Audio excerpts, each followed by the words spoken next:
not even, is it up? There we go. Can you see me, guys? What's up? It's your boy Charles. Charles on there as well. Checking in. Hope you guys having a good evening. I am having a good evening. We're going to get into this piece of content by a YouTube channel, 1111.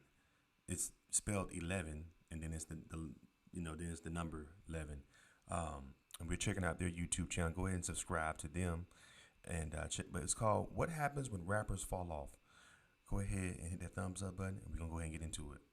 A rapper's career is about as unpredictable as the music industry itself. Thanks to platforms like SoundCloud and TikTok, these past few years we've seen thousands of new artists blow up seemingly overnight. However, with the rap scene so saturated now and more music being released today than ever before, just as fast as these artists rise is a lot of times just as fast as they fall. While for some the fall from grace is rather quiet, disappearing off the grid or back to the farm, as we're about to see for others though, it's often quite difficult to accept this and them doing whatever they can to pay their bills. I just want to ask a question. Are you Young Jock?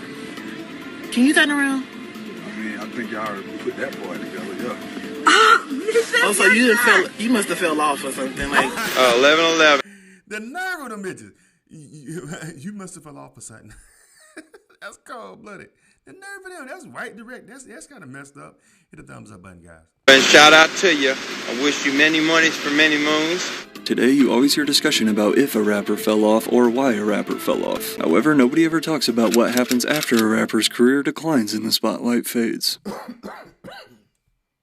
Making a living as a successful musician here in 2024 is honestly extremely hard, and I applaud anybody who's able to pull it off. With that being said, the point of this video is not to expose or necessarily call out any of these artists. All good things have to come to an end, and there's really nothing wrong with working a quote normal 9 to 5 and making money legally to pay your bills. So while it is easy to clown and laugh at these no longer popular rappers such as Young Jock, who is out here driving for rideshare apps, along with also appearing on the VH1 show Love and Hip Hop, usually another sign you fell off, I actually respect that way more though than some.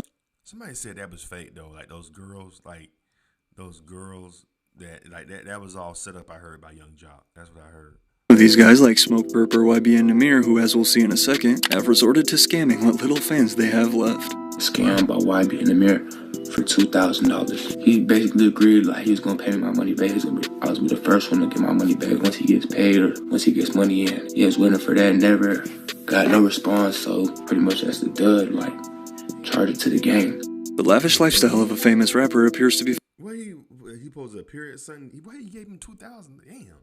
Filled with million-dollar record contracts, mansions, chains, watches, girls, and designer clothes. However, the truth is nothing lasts forever. But before we take a look at the true life of a former artist and the constant struggle to maintain that rich rapper image despite up to their knees in pack taxes like Lil Pump, first I gotta tell you about this fun game I've been playing. Winter is the best time to cozy up at home.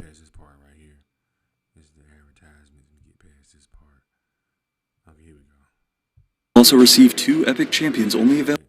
Seeing as the fact that rappers have the biggest egos and most simply couldn't let people see them out working a 9 to 5, this raises the question, what do rappers do after they fall off? Well, in order to answer that, it's important for us to first define what it actually means to, quote, fall off, because there's definitely levels to it. According to the Urban Dictionary, to fall off in rap music means to fall off the radar either due to not releasing any material, releasing crap, or selling out. Today, a lot of fans will tell you that guys like DaBaby, Chance the Rapper, or Roddy Ricch fell off. However, while yes, I would agree they've decreased in popularity as evident through their recent album sales, they're still raking in millions of dollars each year from the massive hits in their catalog and from still playing shows around the world.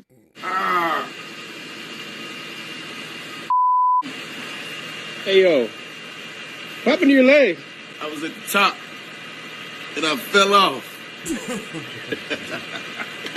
With currently over 26 million monthly listeners, DaBaby is definitely not stressing. With a certified diamond record, I can guarantee you that Roddy Ricch will not be driving for Uber anytime soon.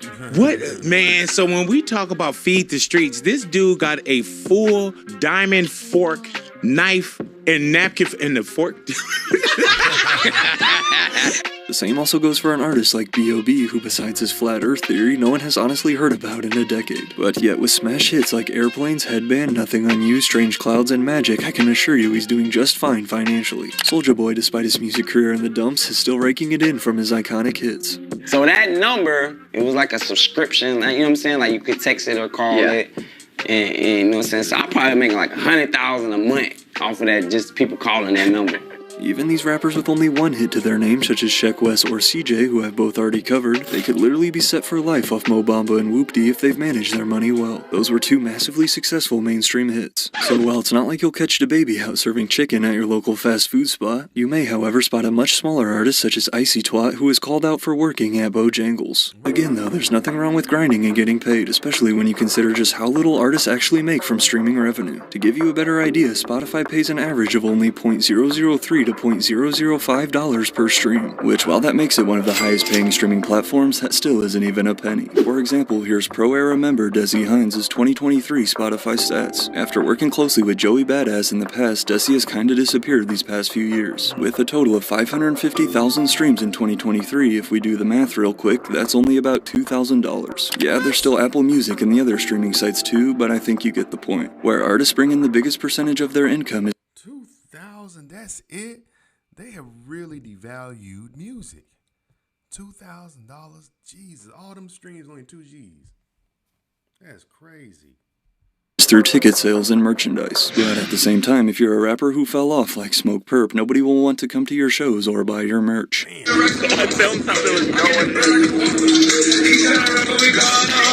Which then leads to clips like this that go viral for the wrong reasons, only fueling that fallen off narrative even more. The moment you sign to a record label, you no longer own your music, and they are now taking huge cuts out of your profit. Despite these multi-million-dollar advances we see from labels that are extremely tempting to young rappers, the music industry is a very easy trap to get sucked into. Here's what labels. You're taking their money. You're not gonna make a cent until everything you do pays them back that $10 million. Typically, when a rapper signs a record contract, they are given a budget in the form of an advance payment. This advance can be millions of dollars. However, it is not free money, but rather a loan that the label expects to recoup in revenue brought in from the artist, with the intent to pay for everything an artist needs to create their album, including general living expenses, studio time, music videos, etc. In many cases, though, these young rappers don't budget at all and instead get carried away blowing their money on cars and jewelry, basically living like rock stars. But then the problem comes when they finally do finish their album and hand it over to the label for release, only to watch the sales come back much lower than expected. Thus, they refuse to spend more money on your promotion. When this happens, management will also likely pull back on the number of releases you can drop if your new songs are consistently flopping. And as we've seen on countless occasions, this leads to even more tension from artists who've been shelved by their labels. When everybody said, oh, my record label's controlling me and I can't get out of this deal, bro, the record label's sitting back like, wait a minute. You didn't do anything. Your shit flopped. The $10 million we gave you was for you to make a dope project that wasn't gonna flop. You already broke your contract, so now you think we're gonna let you go away and just get out of this deal while still owing us money? No. Eventually, though, labels will decide they no longer want to work with an artist and then drop. This is deep, man. You learn how the game is, man, when it comes to the music game. Wow. They end up spending that money instead of just being frugal with the money and making something dope. They blow it. Wow. And while artists still have some money coming in from their past catalog, usually at this point it's nowhere near enough to fund that lavish lifestyle they had been living. You'll often hear rappers claim that it was their decision to go independent, which while that could be part of it, at the same time these major labels hold the power and influence in the industry, and if we're being honest, if they really wanted you, they would have dropped a bigger bag. One thing y'all gotta know is now, your boy is independent, bruh. I'm fully independent, just me. You feel me? I ain't get dropped by my label, no crazy shit, nothing like that. Basically, me and my label, we just weren't seeing like eye to eye and shit, so they finally let me go after a long time.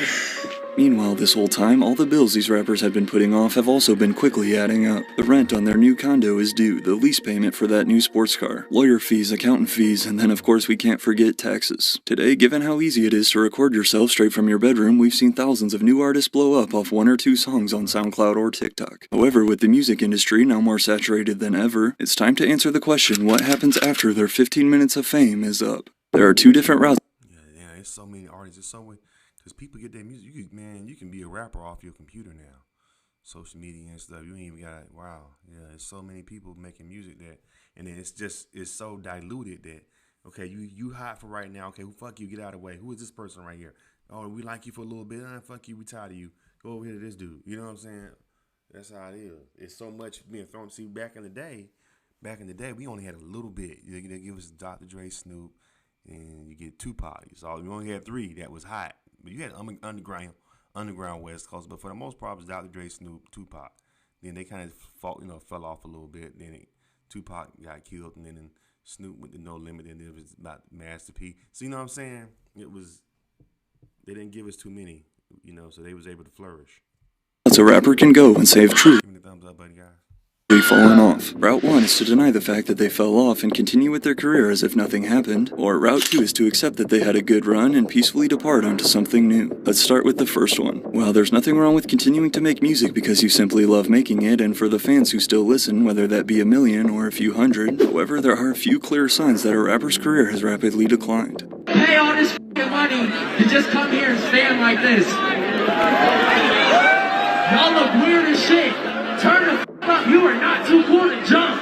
Turn the up. Along with significantly low album sales and streams will also come a significant decrease in the size of crowds at their shows. One of the best ways to judge an artist's true popularity is through physical ticket sales, because an artist like Smoke Perp can have 4 million followers on Instagram, but how many people will really come to his show? For this reason, you'll often see struggling artists instead shift their and try and rake in some money there while they still can. Since they typically only perform there once every few years, the venues sell out, which while that's great and fans seem to enjoy the performances, you just have to remember that an artist like Icy Narco, who is posting and flexing about his sold out dates in France, couldn't even sell half the amount of tickets here in America. So then you'll begin to see them take smaller bookings such as frat parties and birthday events. In an effort to stay relevant, another tactic these falling rappers try is to hop on whatever wave and sound is currently trending at the moment, such as Smoke Perp clearly biting Yeet. I had to leave that little bitch alone, it was for the better. Popping them Perkins and it's my mama on that for the better. But while some artists stay and milk whatever last dollar they can out of their music career, others instead choose to leave on a more peaceful note.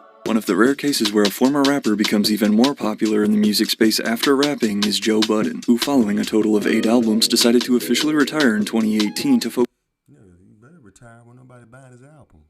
solely on his new career as a podcast host. The same goes with Trinidad James, who after blowing up with his debut hit All Gold Everything was later dropped by his label in 2014. But now, along with landing a few acting roles, Trinidad James is also a host of the Full Size Run podcast on Complex. I just feel that if niggas was gonna stop me from doing my thing in the game, they would have been stopped me. And if you were gonna kill me, you should have killed me 5 years ago.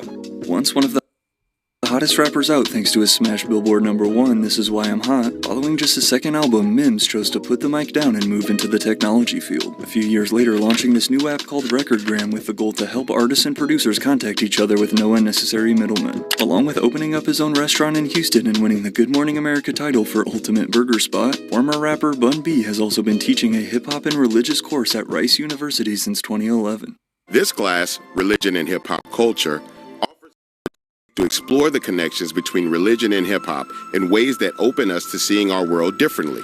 Ice Ice Baby rapper Vanilla Ice has been buying and flipping lakefront properties in South Florida for the past 15 years, even landing a show on HGTV called The Vanilla Ice Project, which ran for a successful 9 straight seasons. Khalees, the rapper behind the 2003 smash Milkshake, has since moved onto a farm where she's apparently found liberation with the 30-plus animals she cares for, while also still collecting checks from the countless movies and shows her song is featured in, such as Dodgeball and Mean Girls. Although Lil Xan, best known for his SoundCloud hit Betrayed back in 2017, still puts out music every few months, it's also great to see that despite his fall in the music scene, Lil Xan has turned his life around and is now completely sober. I've been sober now for a year and I believe 6 months. Wow, that's dope. But while not every former rapper is smart enough to develop an app like Mims, nor do I see them having the patience to care for a farm, how do these other rappers make money? Often with criminal backgrounds and covered in face tattoos, it can be hard for rappers to land regular jobs after their music career fizzles out. So instead, one of the most common and easy... That was a Gucci, we got on a Gucci dress? What was that? What the hell was that he was wearing? I went back too far. Let me see. What was that he was wearing? Having the patience to care for a farm, how do these other rappers make money? Often with criminal backgrounds and covered in face tattoos, it can be hard for rappers to land regular jobs after their... Shirt? What the hell is that? Is that a dress? That's a Gucci dress? Music career fizzles. A Gucci jumpsuit. Is that like a jumpsuit? That better be a jumpsuit. See, I'm saying you never can tell nowadays with this type of hip hop. That could be a dress he wearing, but a Gucci dress. So instead, one of the most common and easiest bags you'll see an artist desperate for money take is to begin posting promo all over social media. From posting and tagging clothing brands such as Fashion Nova, for example, to spamming reposts and hundreds of advertisements on their stories every single hour. Then you get artists like Smoke Perp, who after I was curious about how much he's charging for a feature these days, basically started begging me to buy one in my DMs. Now, to be honest, I actually like a lot of Smoke Perp's music and probably would have really tried to work with him for a verse. That is, if I hadn't seen the numerous posts and videos about the nightmare that ensues securing a perp feature. Anyways, we go back and forth. We agreed on him sending me just the vocals separately. He never sends them. And who knows how many of these other SoundCloud rappers are out here scamming what used to be their loyal fans just for a few $100. Fans agree to pay these rappers to hop on their song and send them the money, only to be ghosted by them and never hear anything back. However, there's definitely other ways these rappers get money too. Driving for Uber Eats and DoorDash is actually pretty common, especially since these rappers don't have to show their face delivering food, along with some also becoming truck drivers such as former Houston rapper Lil Troy. Working like this allows them to avoid getting called out such as Young Jock and Roscoe Dash have been, both of them going viral after multiple people claim to see them driving for Uber and Lyft. As an entrepreneur, it's important to have multiple sources of income. The Lyft is no exception to creating multiple sources of income. There's nothing wrong with driving Lyft. Working for call centers or remote jobs from home is another frequent route many go to avoid showing their face. Because while again there's nothing wrong with working at Walmart, as we saw with this post that went viral last year allegedly showing Ugly God working there, despite Ugly God himself saying it was Photoshop, the picture spread all over social media as fans got a good laugh, many believing that his rap money had truly dried out. Similar to Bun B, some rappers try and get into the food and restaurant business such as Blueface with his soul food spot Blues Fish and Soul, or another SoundCloud rapper Comethazine who owns multiple Subway locations. I be smoked that.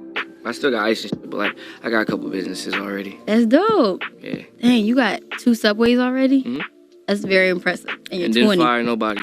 Shit's still working itself, you feel me?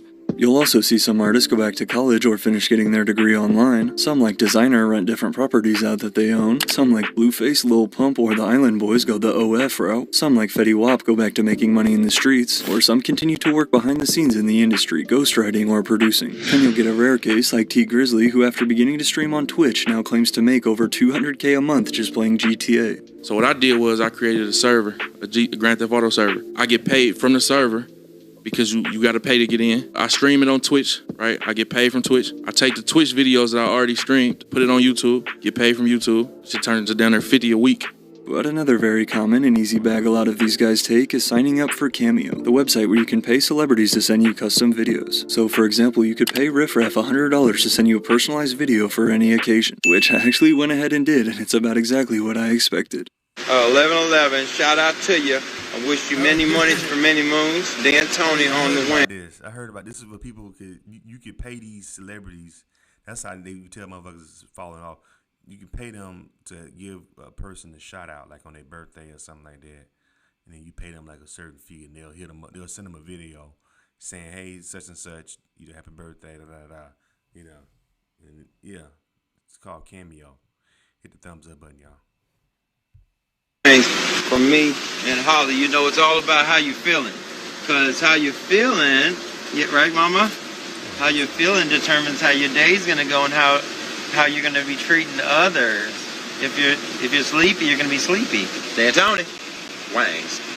Money well spent, if you ask me. The journey of a rapper who has fallen off is about so much more than just reclaiming their lost fame. While some are lucky enough to sit back and enjoy their passive income, for others it's about rediscovering themselves and embracing change for a new life outside of music. Because one thing's for sure, although the music stops, the story keeps going. And again, don't forget to...